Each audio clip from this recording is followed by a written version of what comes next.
Hello everyone, this is Mickey Baines with Fourth Dimension Partners. Hey, thanks for showing interest in our simple marketing plan that we've offered here for free on the website. I'm just going to take just a quick moment to describe how we created this, why we created it, and what it was used for, so that if you have questions or as you consider how to use it to help your marketing plan, you can jump in quickly and make the changes you want to make to have your own document for yourself. Now, this was a marketing plan that we used. This particular one was a sample one that we used at a larger university that had a specific college for their graduate and adult education. And as you look at this plan, it starts very quickly with an introduction and strategy that says, hey, this is how the college finished the previous academic year. Enrollment was down 3.8%. The new student enrollment was down 7.3% below their goal, and they expect, because of that, an additional 2.4% loss for the next fall semester. Okay, which is not something that's warm and fuzzy, but that's not what this is meant to do. This is meant to give you a brief picture. Here's where we are. Now, here's what we're going to do. Next year, we're going to focus on a relaunch of a microsite that we've had that has not been successful. And we know that next year we need 1,250 new increase for the graduate program and 1,650 increase for the undergraduate programs in the College of Graduate and Adult Education. Now, that's the total number of increase for all lead sources that we have. And if you look at the next paragraph, it goes right in and very specifically says, hey, the marketing department, which oversees the microsite, the digital and traditional campaigns, will be responsible for 46% of those leads, which is really the equivalent of 575 leads for the graduate programs and 760 leads for the undergraduate programs. So there is no confusion on what marketing's role is here. This is the specific number that we need them to help generate so that the enrollment team can have the number of inquiries needed to convert. Now, at that point, once we give them those inquiries, it's on them to convert them into the new number of new students that they need. And then we jump into the next section. Here's how we're going to do this. We have a microsite we're relaunching.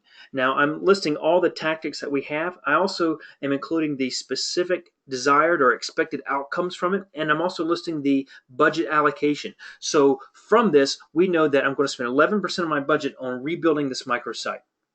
I know that I'm going to have 3 specific offers on the landing site that will be used to help generate the leads, and I am expecting 575 of the needed increase for grad and undergrad to come from these 3 offers specifically. I can then list what the offer is. I would generally have in this when the offer was going to be offered and how many leads I expect to generate from this offer. Then I'm going to go into each of the other 2 offers we have and do the exact same thing so that we know specifically what it is we're trying to accomplish. Then I'm going to look at the next tactic, which is our digital campaign, and how we can use that digital campaign to promote offers and how many additional leads beyond that we're going to generate. So we know we have 575 from the offers, but we know we're going to get an additional 550 increase here from our other advertising efforts, and that we want at least 200 of those in the first 8 weeks after launching the new site, because we know that the launch of a new site is important, and we know that we need to get that number of leads there. And the reason we do that is so that if the numbers aren't there, we're not doing it, we know that we have room to react, room to respond and find other initiatives to make up for it. Or we can begin forecasting earlier. Hey, I don't know if you're going to hit your fall numbers because we only had 150 leads. What does that do to you, and how can we begin working together to make that up?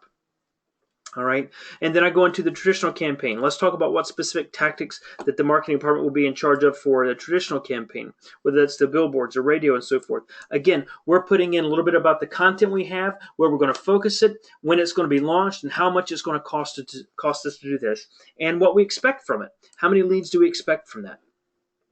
And then I just quickly conclude.